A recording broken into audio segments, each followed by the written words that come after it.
Bom dia, estamos começando mais uma edição do ABC da Notícia, programa semanal que traduz de maneira acessível, simples, os fatos do momento. Bom dia, Alexandre Sayad, Alê, nosso jornalista especialista em educação. Como foi sua semana? Como é viver nesse Brasil perigosamente? É um Brasil confuso e complexo. Eu Nossa. estive mergulhado numa pós-graduação, Poli, mas o que mais me deixou extasiado foi quase em luto. Aham. É o tema do nosso episódio de hoje. É verdade, é verdade. Olha, a gente precisa até de intérpretes para entender tudo que está se passando no Brasil. A gente trouxe aqui dois tradutores desse noticiário da semana. Nós passamos aí as últimas semanas só ouvindo falar de lei eleitoral, PEC de bondades, regra de ouro, o que é constitucional, o que não é, quando é permitido o governo gastar mais do que tem, ou seja, ir além do teto de gastos. Olha, eu não sei você, mas eu e muita gente, a gente está aí perdido no meio desse tiroteio de especialidades. É um debate que é para pouca gente, difícil de acompanhar, talvez até de propósito para a gente não acompanhar, se fala um outro idioma, só se fala na saída de bilhões de reais dos cofres públicos para atender a 3 meses das eleições, programas sociais como o auxílio emergencial, por exemplo. Olha, não dá para entender. Hoje no ABC da Notícia nós temos aqui o desafio de entender como e por que essas exceções podem acontecer e por que elas estão sendo também, por outro lado, condenadas. Como vocês podem ver, nós estamos cercados de dúvidas. Para nos ajudar a entender tudo isso, nós recebemos hoje aqui a Deise Tchocari, jornalista e cientista política, e o professor de Direito da Universidade de São Paulo, Vitor Rain Schirato. Bem-vindos, bem-vinda Deise, bem-vindo professor Vitor, muito obrigada por estarem aqui hoje com essa tarefa de traduzir todo esse noticiário complexo. Bom, eu vou começar então com uma tarefa aqui difícil, que é a gente entender, até para a gente acompanhar todo o noticiário, até um noticiário que vem antes do que aconteceu nas últimas semanas, a gente ouve muito falar em PEC. PEC da Previdência, PEC disso, PEC daquilo, que a gente sabe que é que a letrinha PEC, né, que é proposta de emenda constitucional, que o objetivo é mudar algumas partes da Constituição, que a gente sempre fala que é a Bíblia das leis, né? Então eu gostaria de começar, talvez o professor pudesse começar explicando o que é a PEC, que isso vai ajudar a gente a prosseguir a nossa conversa aqui de uma maneira melhor. Professor, o que é uma PEC? Traduz para a gente. Bom, primeiro de tudo, bom dia, muito obrigado pelo convite, prazer estar aqui com vocês. Acho que a gente pode dar um passo para trás e primeiro entender o que é a Constituição, né, que é alguma coisa que está em absoluto descrédito hoje. Né? A Constituição é a principal norma jurídica de um país. Como o nome diz, ela constitui o país, né, a partir dela que o país se forma, como ordem jurídica, como ordem estatal, e ela basicamente vai estabelecer direitos fundamentais, criação de instituições, forma de organização do Estado, forma de organização do governo e forma de produção. Em suma, em um grandíssimo resumo, isso é uma Constituição. A Constituição brasileira, por opção e seguindo um modelo que vem no mundo desde a Segunda Guerra Mundial, é uma Constituição bastante vasta. O que isso quer dizer? Vários e vários temas foram colocados na Constituição como uma base do Estado brasileiro. Então, se a gente for comparar a Constituição norte-americana de fins do século XVIII, é uma Constituição de 20 artigos. A Constituição brasileira se torna uma Constituição de 250 artigos, com inúmeros parágrafos, incisos ali e em diante. Quando a gente fala de PEC, proposta de emenda constitucional, significa uma lei que tramita no parlamento, que tem como objetivo modificar a Constituição, ou seja, modificar alguma norma constitucional dentro momento. Em alguns países, a Constituição é alterada sem nenhum procedimento específico, por exemplo, o caso da França, qualquer lei pode modificar a Constituição. Em outros países, existe aquilo que se chama de Constituição rígida, ou seja, uma Constituição que demanda um grau de complexidade para sua modificação maior do que o processo legislativo convencional de criação de leis. O Brasil tem uma Constituição rígida.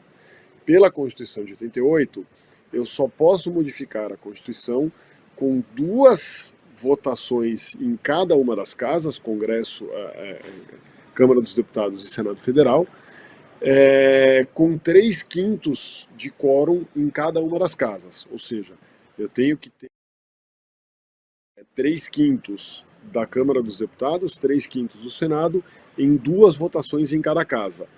Qual que é a intenção disso? Mudar pouco a Constituição. Né? Dado que a Constituição é a base do Estado, dado que a Constituição é o fundamento da ordem, eu tenho que ter bastante dificuldade para modificar a Constituição, para garantir estabilidade. Né? Quanto mais eu mudo a Constituição, menos estabilidade eu tenho. Se a gente for olhar, por exemplo, outros países de Constituição rígida, a modificação da Constituição é bastante excepcional. Os Estados Unidos, em mais de 200 anos de Constituição, tem 20 emendas. A Alemanha, que é um país que tem uma estrutura constitucional muito parecida com o Brasil, de emendas excepcionais, tem pouquíssimas, mesmo tendo uma Constituição de 1949. O que eu tenho na Alemanha é anualmente um processo de revisão constitucional que pode mexer, fazer poucos ajustes na Constituição, mas isso é do jogo anual, já se sabe que todo ano vai ter aquilo, e existem limites para essas modificações anuais. Okay. O que a gente tem no Brasil hoje? Como a Constituição é muito vasta, tudo que eu queira mexer, eu tenho que mexer na Constituição. Então, a gente tem uma Constituição de 30 anos que está caminhando para a 107ª emenda constitucional. É um absurdo completo. Agora, a gente professor, tem uma média de uma mexida por bimestre. Diga, desculpa. Professor, agora, entendendo tudo isso, chegamos no ano de 2022. Por que essa PEC que nós estamos acompanhando aí no noticiário, eu gostaria agora de trazer a Deise para a conversa, por que essa PEC, eu gostaria de saber a opinião de vocês, ela é uma PEC que tem sido vista como uma PEC indecente, uma PEC inconstitucional, uma PEC que não é bem-vinda, apesar de ser uma PEC que ela tem sido colocada como uma PEC que vai ajudar os mais necessitados, os mais pobres, é uma PEC que ela vem para uma ajuda emergencial. Deise, eu gostaria de te ouvir. Primeiro, bom dia a todos. Eu compartilho do sentimento do Alexandre, que eu estou completamente indignada com essa PEC e eu vou explicar por quê. O professor estava falando ali mais especificamente da teoria da PEC, de como que ela funciona. Tem algumas coisas que a gente não pode alterar com uma PEC, né? Que são o voto, a separação dos 3 poderes e os direitos individuais e a forma do Estado. Aí tem alguns outros elementos que envolvem essa PEC. Por exemplo, estado de emergência. Não é em qualquer momento que tu pode decretar um estado de emergência. Não pode desrespeitar uma lei eleitoral, ou seja, não pode conceder benefícios excessivos para associações do governo, para programas do governo, às vésperas da eleição. Então, assim, de uma forma muito direta, essa PEC ela já vai ferindo princípios básicos. Vamos lá. 3 meses da eleição querem aprovar a PEC, que eu chamo de PEC kamikaze, querem aprovar a PEC kamikaze. Ela já altera o voto, ela altera a forma do voto, porque as pessoas vão receber benefícios no período eleitoral, aí já atinge também a lei eleitoral, decretam um estado de emergência que não é um estado de emergência seria um terremoto, o que está acontecendo na Ucrânia, e não o que acontece aqui no Brasil, que é falta de previsibilidade no governo. O governo é muito de improvisar, porque a gente teve uma pandemia, a gente teve essa guerra na Ucrânia, a gente teve um choque inflacionário global e o governo não se preparou. Então a PEC ela vai ferindo todos os direitos que não deveriam ferir, do voto, do decreto de emergência, a cláusula pétrea, que é o que tu não pode mudar de jeito nenhum, que tem que permanecer inclusive na Constituição, muda tudo. A PEC muda tudo, ela fere tudo. A cláusula pétrea, que até explicava o Alexandre aqui, é uma cláusula que vem de pedra, né? Escrita na pedra, né? Assim, lembrando um antigo ministro, ela é imexível. Quer dizer, ela não se pode mexer nessa cláusula. Agora, eu gostaria de saber, professor, é o seguinte, já depois de tudo que a professora Deise explicou aqui, quem é que pode frear essa lista de irregularidades? Ou seja, já que essa PEC ela afronta tantas coisas dentro da nossa lei, quem que pode frear? É o STF? É o STF que pode frear a ação dessa PEC? Como é que isso funciona? Bom, primeiro eu concordo integralmente com as colocações da professora Deise, subscrevo todas as palavras. Infelizmente, o que deveria bloquear essa PEC é o bom senso e o respeito ao Estado de Direito, né? Essa PEC é o fim da própria Constituição, né? Porque eu estou passando uma borracha, estou mudando absolutamente todas as bases eleitorais do Brasil por meio de emenda à Constituição temporária, ou seja, é um estelionato eleitoral absolutamente flagrante, porque ele vai até 30 de dezembro. É assim, me dê seu voto e 1º de janeiro muda tudo. Então, é um absurdo. É lógico que, como defensor da Constituição, caberia ao Supremo.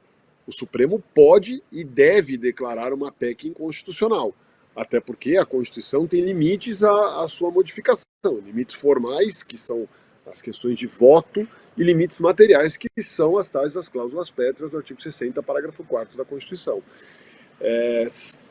A rigor, o sistema tem travas para uma PEC dessa sequer tramitar, né? A gente teve, anos atrás, uma PEC tendente a implementar a pena de morte no Brasil, e a Comissão de Constituição e Justiça matou na origem. Por quê? Porque o artigo 5º veta terminantemente a pena de morte. Então não pode.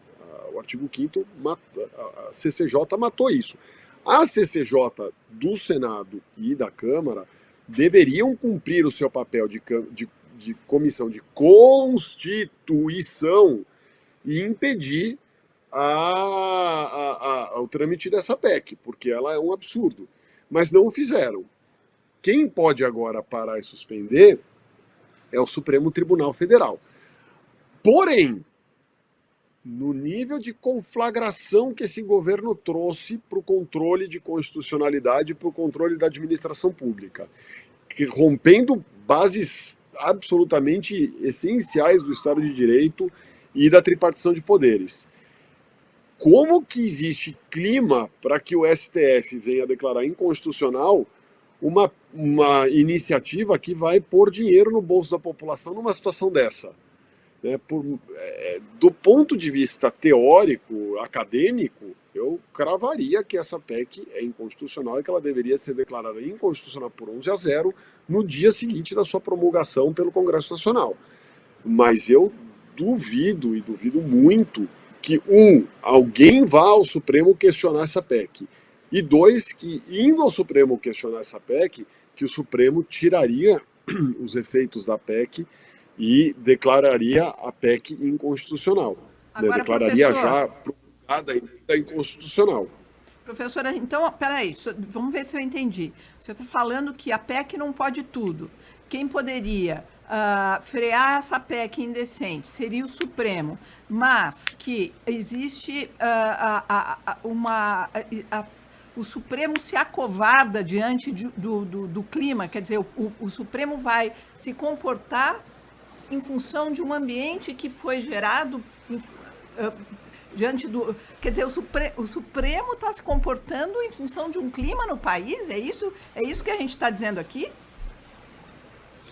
Vamos lá, né?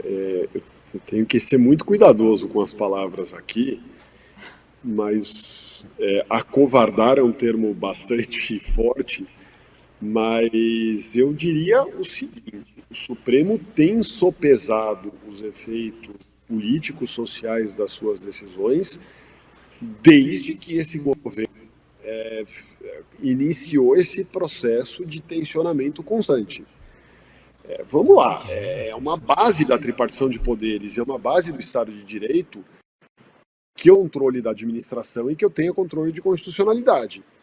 Porém, a cada vez que o Supremo vem e faz o controle de constitucionalidade de um ato do governo, ou, em última instância, faz o controle de legalidade de um ato do governo, que de alguma forma encoste na Constituição, é um estardalhaço público. Né? A gente pode lembrar que, 2 anos atrás, quando o Supremo declarou que os estados tinham competência para decretar lockdown e para decretar restrições na pandemia, houve um estardalhaço público que quase inviabilizou que fossem colocadas restrições à locomoção da pandemia. Eu não consigo cravar isso, pode ser que a situação mude, mas eu tenho dificuldade de, na conjuntura atual, imaginar que o Supremo viria a essa altura do campeonato e sepultaria o último respiro eleitoral desse governo.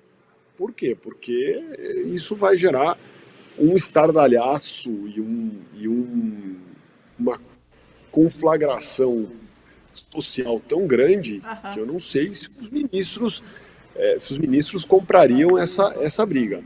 A verdade, sendo aqui muito sincero, tem passado absurdo em cima de absurdo há algum tempo, e eu vou ali fazendo um tempero público das coisas e tolerando violações gravíssimas da Constituição brasileira. Essa seria só mais uma.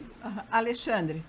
Eu queria voltar com a Deise um pouquinho, obrigado, professor, perguntar o seguinte: o que me assusta na PEC é o seguinte, ela está mexendo com caixa nosso, né, com o nosso porquinho lá que a gente põe as moedinhas, né? O impacto disso a gente vai conversar daqui a pouco, o impacto econômico. Mas assim, de que vale você cria toda uma instrumentalização jurídica para que o governo tenha uma previsão orçamentária?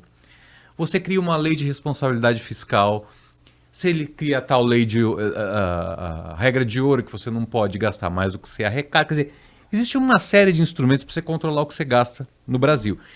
E de repente você pode, por um projeto de lei, ou uma medida provisória, ou um ato institucional na época do governo brasileiro, você pode jogar isso no lixo e gastar o quanto você quiser? Porque a imagem que o governo está passando é isso, olha, todos os instrumentos legais de regulamentação de gastos e fiscal foram jogados no lixo e agora eu gasto o que eu quiser, 40 bilhões de reais a mais no ano. No final do ano só, até dezembro. Olha só, Alexandre, o professor estava falando aqui, eu estava anotando, assim, mas olha o absurdo do que a gente está vivendo, tá? Essa PEC, né, ela afere a própria PEC, a própria função da PEC, né, porque ela altera o voto. Então, ela afere o estado de emergência, ela afere a regra de ouro, né, que a gente falou aqui, que não pode gastar mais do que arrecada, fere a cláusula pétrea, que é não mexer em coisas imexíveis, e fere o que tu tocou agora, o teto de gastos, tá? Por quê? Porque o teto de gastos, ele vale no Brasil desde 2016, no governo Michel Temer, que é basicamente essa regra de ouro, tu não pode gastar mais do que tu arrecada. Da onde que tu vai tirar 41 bi agora, nas vésperas da eleição? Aí é o que o professor estava falando. Quem deveria agir agora? O STF. Agora, aí entra no ponto que tu estava falando. Como que o STF vai dizer, olha só, eu não vou aprovar essa PEC que tá todo mundo falando, e aí no Senado votou todo mundo junto, a única pessoa que não votou a favor dessa PEC foi o Serra. Como que eu vou explicar para as pessoas que uma PEC que eles estão votando lá, o Congresso inteiro em conjunto, essa PEC ela vai aliviar a fome das pessoas de imediato? Então, como que eu vou explicar que eu não quero que essa PEC vá adiante? Quem está ouvindo o rádio deve estar falando assim, gente, que povo mais sem sensibilidade. As pessoas vão ficar sem dinheiro para pôr mais diesel no carro, mais Auxílio Brasil e tudo mais. Eu começaria essa conversa aqui dizendo o seguinte: a gente poderia fazer uma revisão no custo Brasil. Ou seja, a gente poderia começar a fazer uma economia no Congresso Nacional, que é o segundo mais caro do mundo. Sabe qual é o custo do Congresso Nacional? quase 8 bilhões por ano de dólares. Sabe qual é o mais caro? Os Estados Unidos. E não preciso nem dizer que é o país mais rico do mundo, que é o mais caro que o nosso. Então, a gente poderia começar limpando os excessos dos marajás de Brasília para ajudar o Auxílio Brasil. Mas com isso não se mexe. Não, a gente vai encarecer, a gente vai se endividar, a gente vai estourar o teto, a gente vai criar inflação. Alexandre. Não, eu queria, Vitor, se você me escuta, eu queria fazer uma pergunta que é a seguinte, outra coisa que me espanta é a velocidade, né, que entre a proposta da PEC, a votação e o possível aval para que ela comece a funcionar. Quer dizer, como que entra aí a participação popular no olhar para um projeto de lei de PEC que anda tão rápido, que tramita tão rápido, né? Qual é a entrada que o povo tem para discutir, para entender isso? Quer dizer, essa velocidade é proposital? Sem dúvida ela é proposital. Tá? Sem dúvida nenhuma é o trator. Ligaram o trator, que é o modus operandi dessa legislatura e desse governo. Né? Tudo na base do trator, sem absolutamente nenhuma ponderação de impactos, sem absolutamente nenhuma discussão, sem principalmente escutar o outro lado. É um trator que se liga para passar por cima de tudo. E a gente tem que entender o que é mais grave, que é o Brasil perdeu a capacidade de estabelecer e pensar em políticas públicas. Não existem políticas públicas. Existe um estado de atropelo e, sem política pública, eu não consigo ter orçamento. O orçamento existe para financiar a política pública. Se eu não tenho política pública, o orçamento é um dinheiro que vai completamente sem propósito. Por que eu estou falando isso? As emendas do relator são o fim de qualquer política pública. A gente olhando o artigo 25 da Lei de Responsabilidade Fiscal, tem uma regra de como que eu transfiro dinheiro, para quê, como que eu fiscalizo, quais são os objetivos. A emenda do relator é um grande trator passando por cima disso, transferindo dinheiro aleatoriamente, sem controle, sem projeto, sem absolutamente nada. Então, a PEC é um reflexo disso. Essa PEC que está passando agora é um reflexo disso. É um reflexo de um governo que não faz política pública, que não negocia, que não sabe fazer política, que acha que política é acordo que a gente sabe muito bem tem outras finalidades que não o bem-estar da população. Se fosse um governo que se preocupasse com o bem-estar da população, que estivesse preocupado com a perda do poder de compra do brasileiro, em primeiro lugar, faria um controle fiscal melhor para controlar um pouquinho a inflação e parar de gastar inutilmente dinheiro, o que penaliza sempre o mais pobre. Em segundo lugar, teria pensado com antecedência e com um planejamento orçamentário decente como financiar política de distribuição de renda. O que nós estamos vendo agora, por mais que agrade temporariamente as pessoas, não é uma política de distribuição de renda, é uma política de compra de voto. Exatamente, até porque até só o final do ano. Rebote, exato, e com um efeito rebote que vai ser extremamente perverso na população, porque ele vai gerar o amargor vai chegar depois, né? Vai, a ressaca vai ser terrível.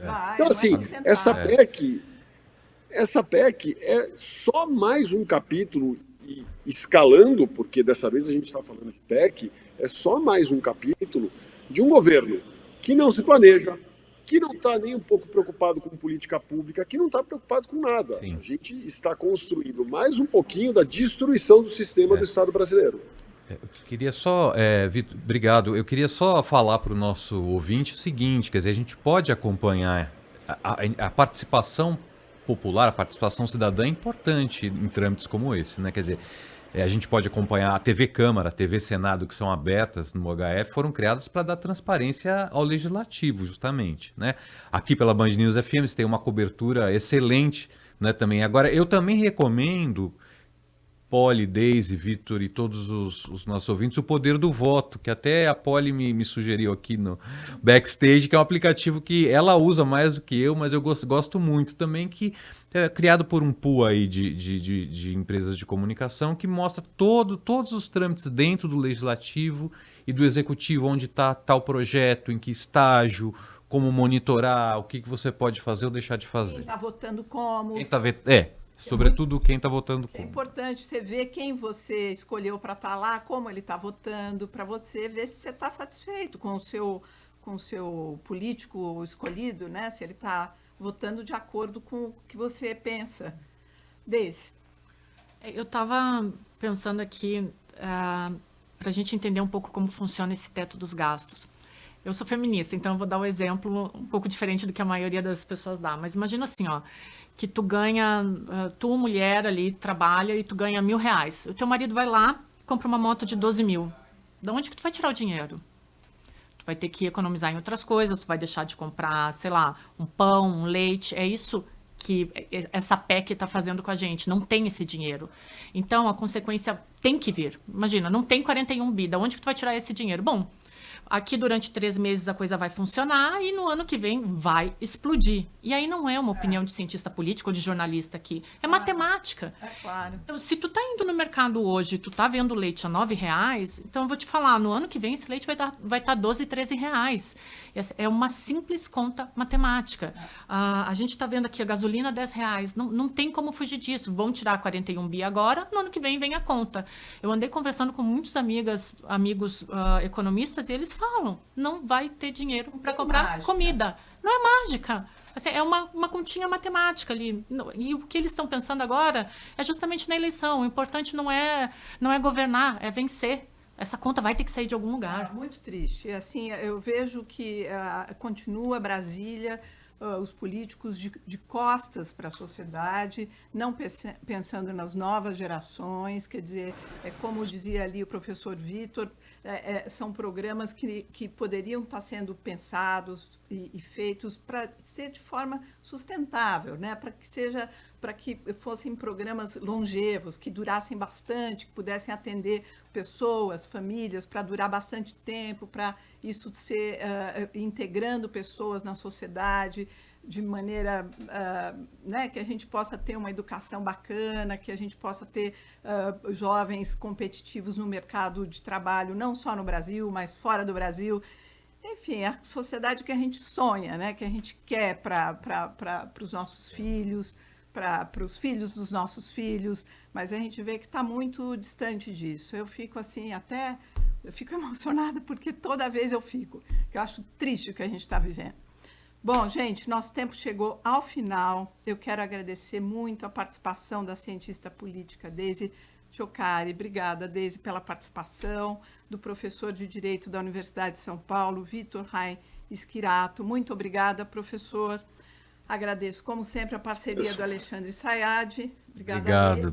E também a colaboração para as redes sociais da Thalita Moreto. Pela Band News FM, o apoio operacional é do Gustavo Giovanni e a coordenação do Renan Suquevicius. Além de nos encontrar nas redes sociais, você pode enviar sua opinião ou sugestão pelo WhatsApp da rádio 999-592-100. Eu sou Maria Cristina Poli e esse foi o ABC da Notícia. Tchau e até sábado.